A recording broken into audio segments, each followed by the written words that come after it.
Hello， 大家好啊！我係蘇耀光。今集食老本咧，帶大家嚟到呢一間充滿咗我未瞓醒回憶嘅呢間餐廳阿維斯。Let's go！ 喂，點解會介紹呢度咧？因為曾經有一段好長嘅時間咧，每一日嘅朝頭早咧，我都會送小朋友喺附近返學，送完佢之後咧，就會有一個人嘅 me time 時光啦，就係要一個人去食早餐。咁點解要揀阿維斯食早餐？係因為佢嘅呢杯咖啡啦。曾經嘅我咧係唔飲咖啡嘅。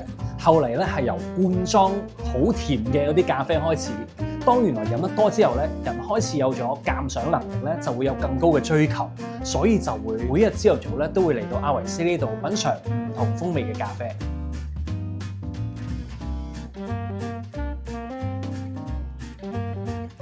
除咗每日嘅呢杯咖啡之外咧，對我嚟講最大嘅啟發應該係自己一個人獨處嘅時光。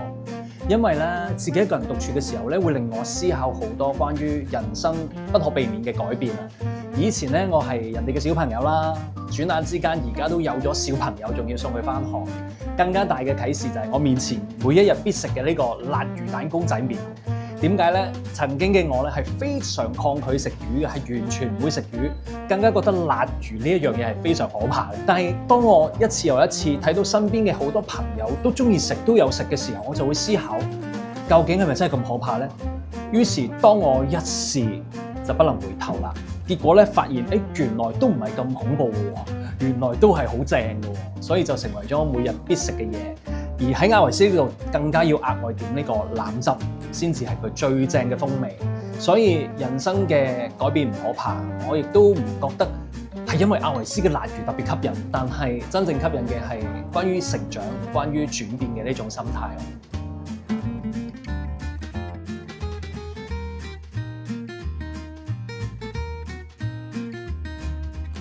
另外一個值得我推薦嘅就係呢度嘅素免治豬肉飯啦。點解呢？因為免治呢樣咁有澳門特色嘅呢樣美食咧，我自己都識整嘅喎。係啦，因為喺疫情期間咧，大家完全冇嘢做嘅時候咧，每日喺屋企咧，我都會鑽研煮好多唔同嘅嘢食。其中一個就係免治嘅肉碎飯。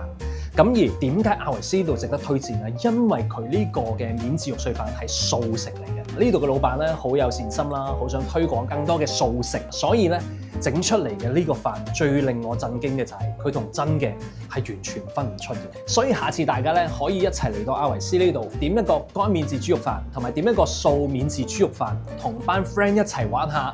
試食一下，到底知唔知邊一個係真嘅，邊一個係素食嘅？好嘛，一齊嚟試下。最後想同大家介紹嘅就係阿維斯呢度獨有嘅機茶啦。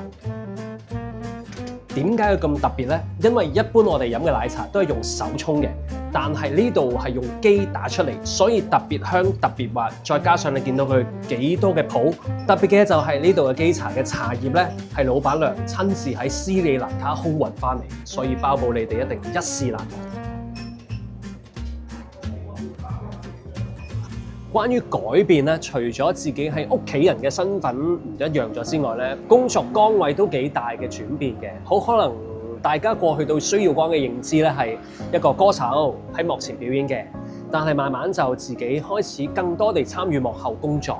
特別係2018年嘅時候贏咗一個演講比賽冠軍之後咧，反而多咗做一啲培訓上面嘅工作。所以大家想見到我嘅話，可以嚟報我嘅班啦，係嘛？與之同時咧，喺演藝方面其實崗位上都有少少唔同。由過往喺幕前到後來成為咗一個幕後藝術作品嘅一個推廣，成為咗一個製作人。呢期都係推動緊一個國家級別嘅一個音樂劇啦，叫《星辰大海閃星海》啦，進行緊全國嘅灣區巡演，甚至全國巡演。咁未來亦都會更多嘅工作會喺灣區，希望將一啲出色嘅作品、出色嘅藝術家帶嚟澳門。與此同時，亦都將一啲澳門優秀嘅作品帶出去。